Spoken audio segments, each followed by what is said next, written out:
who or what qualities of a leader have you appreciated over the last 5 to 10 years? In other words, who might that leader be, and why do you appreciate their leadership? If you don't have a person, but you have several people in mind, was there a quality or two in that you appreciated? Turn and talk to one another and share that for a moment. Can a couple of you share a quality or two that really stood out to you about why you liked this leadership, this person or leadership quality? I like the person who can communicate well. You like a person who can communicate well, okay? Yes? A person who is responsible for the others. Okay, a person who is responsible for the others, okay? Yes? In general, I think motivation is the most important thing for leadership. Motivation, okay. Yeah, right here, yes? I admire a leader who's confident during crisis and tough situations. Confident during crisis, yeah, yes. And a leader who has a lot of power and energetic. Power and energetic.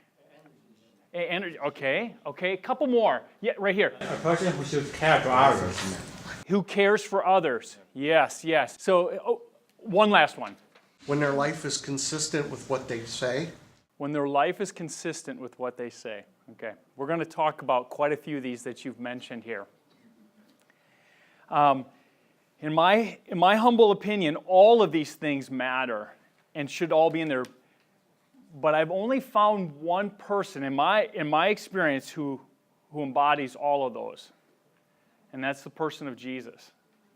Now, whether that's a perspective you've ever had before or not, that's okay.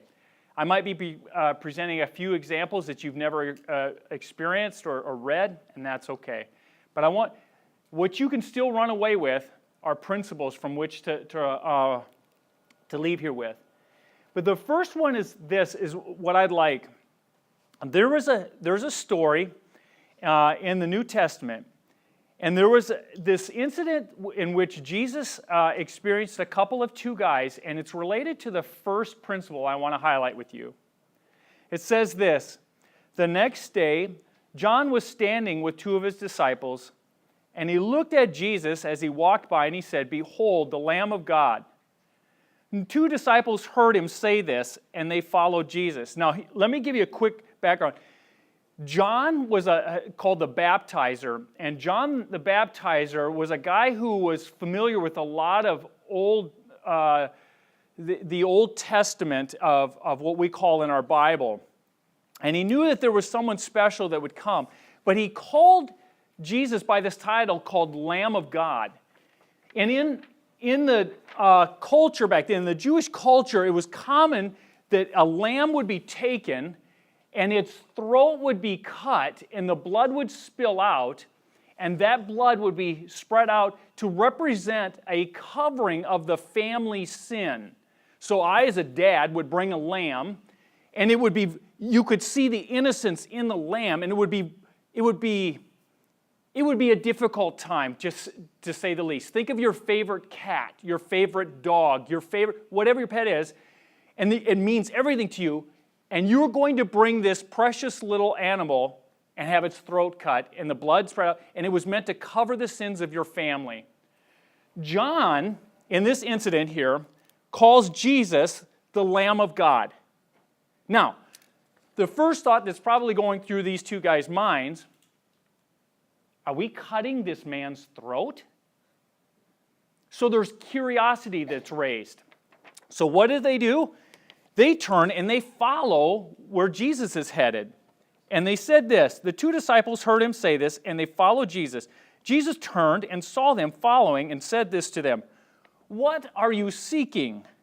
And they said to him, "Rabbi," which means teacher, "where are you staying?" And he said to them, "Come and you will see." The first principle I want to leave you with this is called the law of influence. In order for you to make a difference in people's lives, for you and I, is we need to give time to people to process who we are. You may have the qualities of leadership that they need to follow, but if you never give them the chance to come and see, you might not ever influence them. The problem with that is, or the hard thing with that is, it takes time. And most students that I've ever met, especially internationals, you don't have a lot of time. You leave your classroom and your professor's already dumped an assignment on you that you already know is going to take 8 hours. Where are you going to find the time to do that? Maxwell writes this. He says, true leadership cannot be awarded, appointed, or assigned. He says, it comes only from influence that cannot be mandated. It must be earned. We don't have the time to discuss this, but we can think of a number of leaders, maybe even have experienced where someone was in leadership not because they earned the position, but because they were given it. And then they wielded it like a big stick. They knew you were under them, and they could take advantage of it. Someone shared, they need to care. Isn't that? I think that's what you said, right? Yes. To have they need to care. So, this is not an easy one to follow. This is not an easy one to live out. But the first one is influence, or the principle of influence. Secondly, we want to move on to this one. It is what Maxwell likes to call the law of connection, or the principle of connection. So, I'm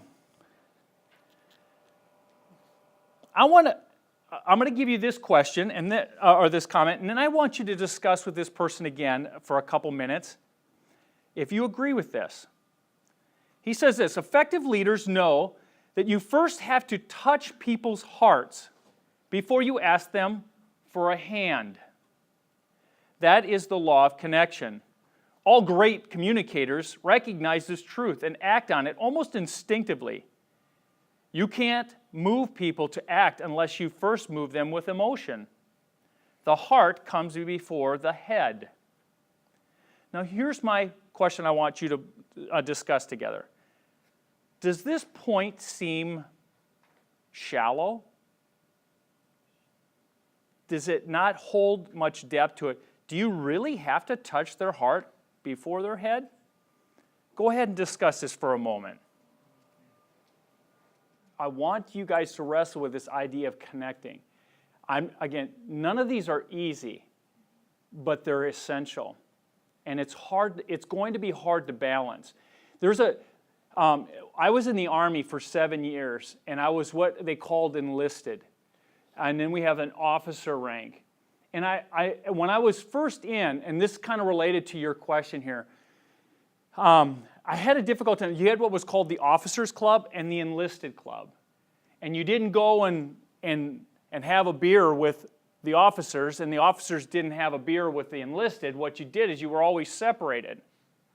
And that bothered me because I thought, well, they're people too. I also quickly learned that officers in command were always moved every 3 years. Now, when I was in the service, some of my dearest friends were the guys I dug a deep foxhole with. Because we talked about our wives. We talked about our kids. We bonded. You see, an officer can't allow himself or herself to bond, because if I have to send you to a place you're probably going to die and you're dear to me, I'm not going to send you. And so I'm not telling you this is easy again. So as a CEO, how close can you get to your employees? I don't have an answer for you, but they need to know that you are willing to connect with them. There was a scene where Jesus he needs to travel from one spot to another, but this location that he's got to go through is called Samaria. And Samaria was a part that the Jewish culture didn't want to go through. And like many cultures, your parents are probably thinking, is my son or daughter going to marry someone from my... they're not... Now, you can study in America, but you're not going to meet someone from another culture, right? And so there's this process that mom and dad are thinking, you can't marry someone from somewhere else. It's not uncommon. It's not necessarily good or bad. But the Jewish culture had said, don't marry anyone outside of the Jewish culture. Okay? But the problem is in the year 700 BC, the Assyrians came across and they were attacking everyone.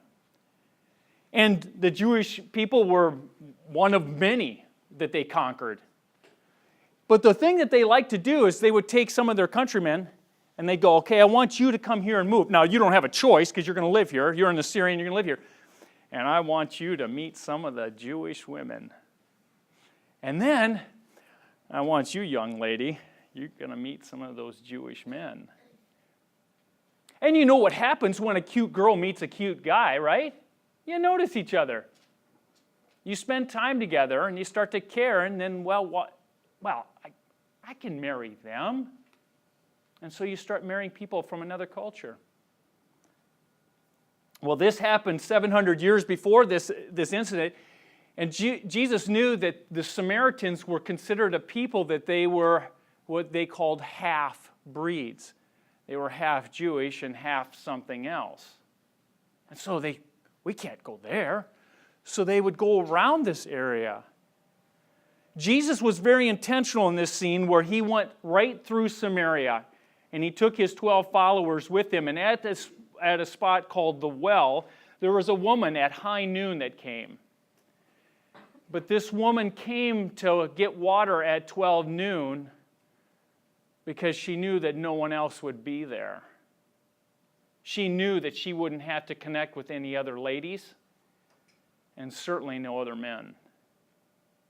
She was a woman who had a reputation of being a woman of the night. Now, it probably was because she didn't have any choice to pay for the care of her or her kids. But Jesus connects with this woman.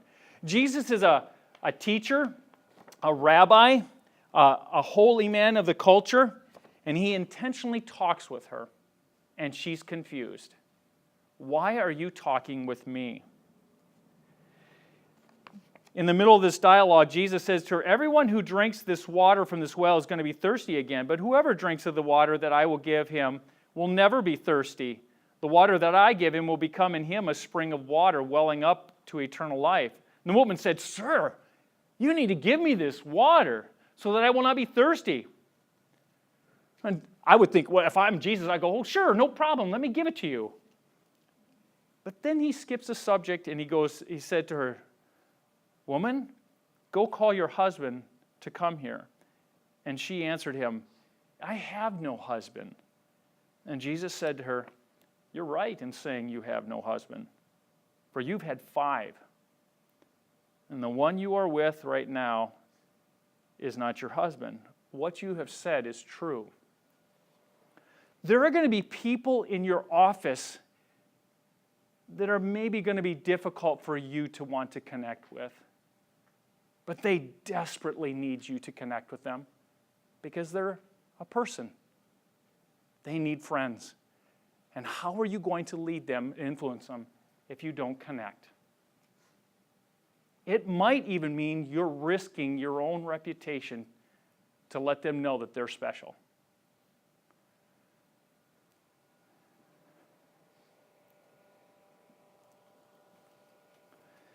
Third, it's what I would call the principle of empowerment. And this one comes with a lot of risk. We have 3 major motor companies in the United States, Ford, Chrysler, and Chevrolet or General Motors. And there was a gentleman named Lee Iacocca who worked, Henry Ford started Ford Motor Company quite a few years ago, but he had a son and then a grandson, Henry Ford II. And Iacocca, who left Chrysler, he left Chrysler to work for Ford once, or vice versa. He said this of Henry Ford, once described his leadership philosophy to Iacocca, a philosophy modeled by his grandfather years before. Ford II said this: "If a guy works for you, don't let him get too comfortable. Don't let him get cozy or set in his ways. Always do the opposite of what he expects. Keep your people anxious and off-balanced." Turn with the person here for a moment, and I want to get your thoughts on what runs through your mind when you hear that. Don't let them get comfortable. Always do the opposite of what they think. Keep them anxious and off balance. Turn for a moment and talk. What surprises me is how bold he was in stating it. It's almost like, wow, I think people have wrestled with that and probably agreed with it, but it's like you're going to keep your people off balance? Now, one of the problems is that Henry Ford II was so insecure of losing power. So this was in 2005.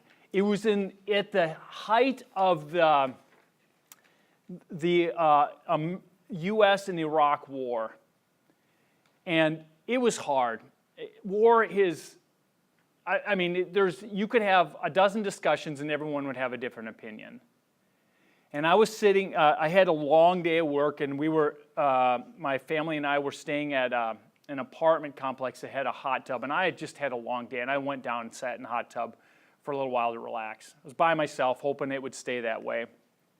And two of the college guys that were just finished up their summer session class, and they came down to the hot tub and they were talking. And of course, the hot topic was George W. Bush, and is he a good president, and is his leadership modeling what we need him to model? Endless conversations. You can debate that until the cows come home, as we used to say. And one of the guys made this comment. It wasn't so much that the discussion happened between them that caught my attention, it is what one guy said. George W. Bush should never be president ever, because a president has to know everything, and we should only elect a man or a woman who knows everything. And I was thinking about that. I was like, wow, I'd like to meet that person who knows everything. No, I get it. I get it. You want someone to have access to all the information, but no one's ever going to know everything. So what do you do as a leader? President Lincoln, who was the United States' 16th president, had this philosophy. It says here that there was a biographer that wrote about his leadership. It says this: for a president to select political rival for a cabinet post was not unprecedented, but deliberately to surround himself with all the disappointed antagonists seemed to court disaster. It was a mark of his sincere intentions that Lincoln wanted advice of men as strong as himself or stronger. That he entertained no fear of being crushed or overridden by such men revealed either a passing naivety or a tranquil confidence in the powers of leadership. So what does this have to do with you? You are never going to know enough to do every answer at your company. You might have a PhD. You might even have a second PhD, but you're going to need the help of people in your office. Will you be secure enough to empower those to rise up to help as a team? Or will you act as Henry Ford II and make them squirm every time they're near you? Fourth, the law of solid ground. And someone mentioned this here a little bit ago, and you'll get the point. Whenever you lead people, it's as if they consent to take a journey with you. The way that trip is going to turn out is predicted by your character. With good character, The longer the trip is, the better it seems. But your character is if your character is flawed, the longer the trip is, or worse, or the worse it gets. We have all met people who, we have an American phrase that says, they can speak out of both sides of their mouth. Okay? They'll say this to me, and they'll say this to you. And you know that their actions don't line up with what they're trying to communicate. Their expectations of you and me are not the expectations they have of themselves. Their character is flawed, and it shows up when the heat is turned on.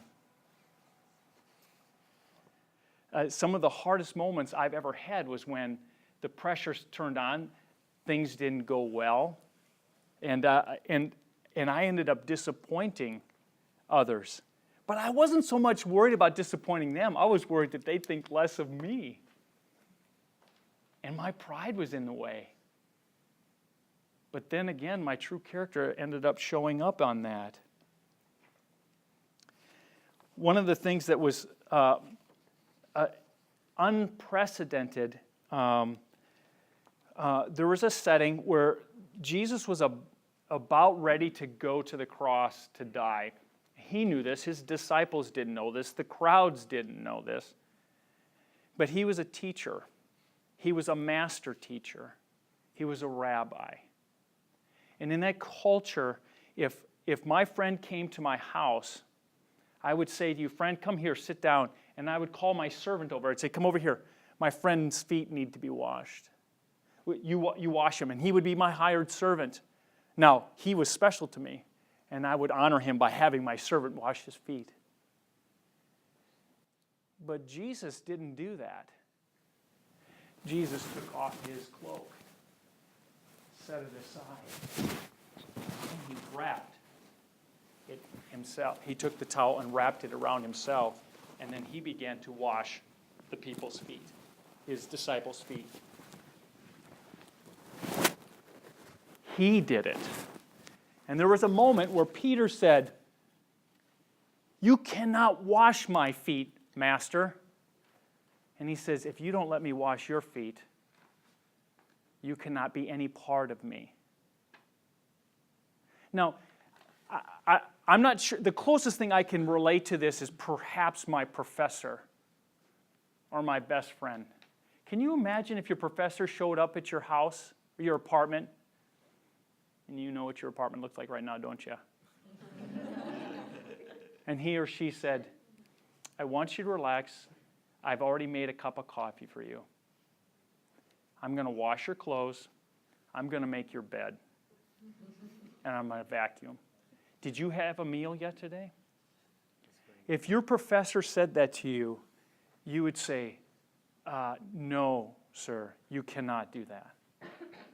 But Jesus said, "If you will not allow me to wash your feet, you can have no part of me."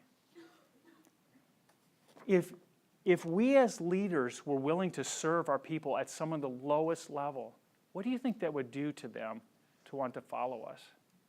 If our character was not, "I'm above this action. That's beneath me," they might be even willing to stay all night for you to finish an assignment that you messed up on. This one's called the law of sacrifice. What gets a team to the top isn't what keeps it there. The only way to stay up is to give up even more. Leadership success requires continual change and improvement and sacrifice. There's a philosopher and poet, Ralph Waldo Emerson, offered this option. He said this: "For everything that you have missed, you have gained something else. And for everything you gain, you lose something." I'll read that one more time and take just one moment to discuss. For everything you have missed, you have gained something else. And for everything you gain, you lose something else. One of the hardest things that if you've ever seen, I won't use American sports. I'll use something that all my international friends can relate to. and that's soccer. Or what we would call world football, right? Not we don't. American football's not real. I understand that. So, but Manchester United, how on earth did they win so many titles? Very good coach. A good coach. Yeah. What happened when he left?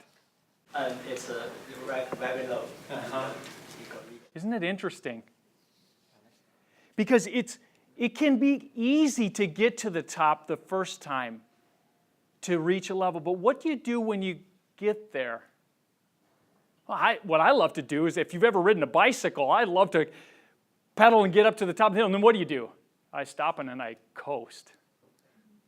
I love to coast. I never like to keep pedaling. But that's when true sacrifice goes. There was a quote by an athlete a number of years ago. He was asked, how many push-ups do you do and how many sit-ups do you do to get into shape? And he goes, you know what, I never really thought about counting them. And he said, well, surely you count at some point, right? He said, yeah, I guess I do. I start counting the moment I can't do anymore. And then he counts. Now, I've never done that before. It sounds like a good idea, but I don't know if I want to sacrifice that much. But we need to learn that to lead well is to sacrifice well. And when you reach your goal, it just means that we work even that much harder to give up more, to sacrifice for more. Again, it's not easy. And this topic that I've presented here is just, I didn't present really anything brand new in one sense. These are principles that are timeless. It's just, how will you implement them in your life? How will I implement them in my life? My wife, when we were getting ready to leave for this conference to work and serve, my wife saw me get on my computer one more time and send off another email to come. And she said, are you going to keep working? And I thought about this. I was making my wife sacrifice even. And that's hard, because then it affected them. And so leadership isn't easy, but it is necessary. And so I appreciate the ideas you guys shared. And again, this is more of I sense little fires going, and I hope I was able to take my can of gasoline and pour them on yours to make them a little brighter, to make you more effective when you go back. So, thank you.